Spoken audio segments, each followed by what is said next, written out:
Sino ang sumulat ng Ebanghelyo ni Mateo? Si Mateo. Anong tawag sa pagsilang ni Jesus ayon sa Ebanghelyo ni Mateo? A. Pasko. Ano ang nangyari sa mga bituing sinusundan ng mga wise men ayon sa Ebanghelyo ni Mateo? A. Nawala. Sino-sino ang mga apostol na tinawag ni Jesus na masama ang loob sa Ebanghelyo ni Mateo?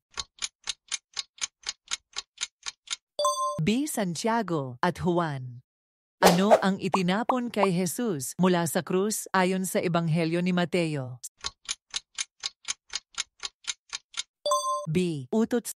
Saang lungsod na tagpuan ang Basilika sa Mount of Beatitudes ayon sa Ebanghelyo ni Mateo? C. Capernaum. Anong oras nagising si Jesus upang palayuin ang unos sa Ebanghelyo ni Mateo? B. Madaling araw. Ilan ang tanging Diyos sa Judaism ayon sa Ebanghelyo ni Mateo? B. Isa. Anong nangyari kay Judas Iscariote ayon sa Ebanghelyo ni Mateo?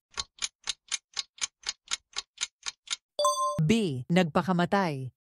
Ano ang huling utos ni Jesus sa kanyang mga alagad bago siya umakyat sa langit ayon sa Ebanghelyo ni Mateo? B. Magturo ng salita ng Diyos